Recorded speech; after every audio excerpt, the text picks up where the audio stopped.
چون هر وقت درس امروزه رو هم با quote of the day یعنی سخن روز آغاز میکنیم و سخن روز امروزمون چنین است. Beautiful days do not come to you. You must walk towards them. by رومی. ترجمهش به زبان تاجیکی می شود: روزهای زیبا به طرف تو نمی آیند. تو باید به طرف آنها روی. سخن مولانا. Examples مثال ها. برای موضوع امروزه را باز هم خوبتر فهمیدن بعضی مثال ها را پیشکش شما میگردانیم و شما قالب این مثال ها را دیده موافق خودتان جمله سازید. مثال یکم: Where do you live? تو در کجا زندگی میکنی؟ I live in New York. من در نیویورک زندگی میکنم. و یا I live in دوشنبه. من در دوشنبه زندگی میکنم. و یا سوال رو تغییر میدهیم: Where does your friend live?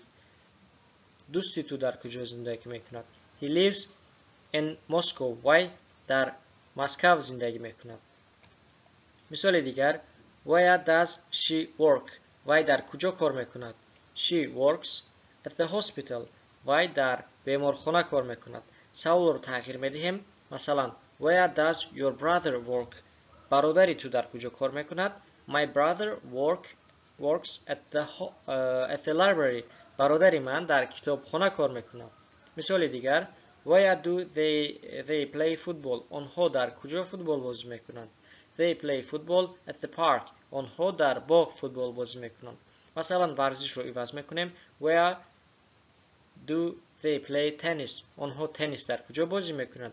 They play tennis at the park. آنها در پارک تنیس بازی میکنند. و یا مکان رو عوض میکنیم: Where do they play football? They play football at the stadium. آنها در میدان فوتبال بازی میکنند. مثال دیگر: Where does he eat breakfast? وی خوراک نهاریش رو در کجا میخورد؟ He eats breakfast at the cafeteria. وی خوراک نهاریش رو در کافتریا میخورد. مثلا خوراک رو عوض میکنیم: Where does she eat lunch? وی زن خوراک نصف روزیش رو در کجا میخورد؟ She eats lunch at home. وی خوراک نصف روزیش رو در خانه میخورد. مثال دیگر: Where do the children play? کودک‌ها در کجا بازی میکنند؟ The children play in the garden. کودک‌ها در باغ بازی میکنند. مثال دیگر: Where does your father work? پدری تو در کجا کار میکند؟ My father works in an office. پدری من در یک آفیس کار میکند. سوال رو مثلا تغییر میدیم: Where does your mother work? مادری تو در کجا کار میکند؟ و یا Where does your uncle work?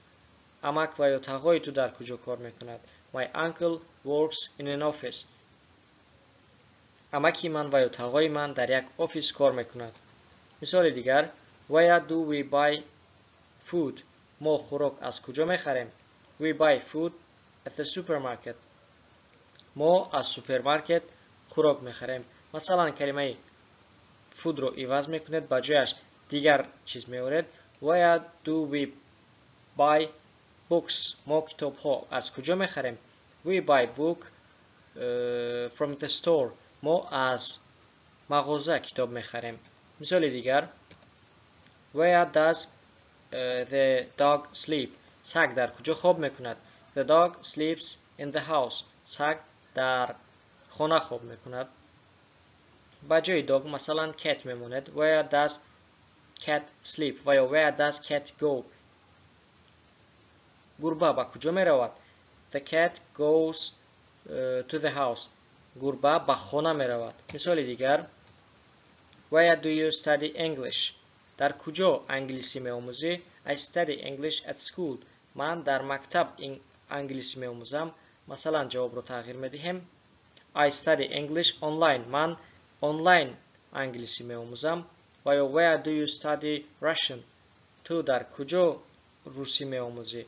I study Russian at the center. من در مرکز روسی میآموزم. خلاصه سوال و جواب ها رو تغییر میدهید و آنها بازی کرده سوال های نو و جواب های نو موافق خودتون ساخته میتوانید. New words کلمه‌های نو. کلمه‌های درس امروزه کلمه‌های تکراری است. where در کجا. food خوراک. school supplies احتیاجات مکتبی. vacation تعطیل. week هفته. weekend آخر هفته روزهای شنبه و یکشنبه. restaurant طربخانه.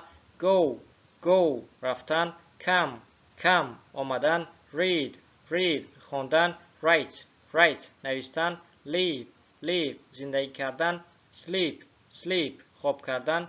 play بازی کردن. study تحصیل کردن. help کمک کردن.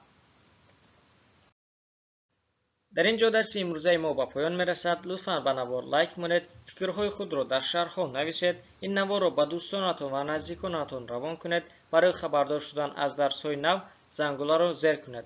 از همه شما برای تماشای نوار تا آخر منت داریم. لطفاً ما را پیگیری نمایید و منتظر درس های نو باشید.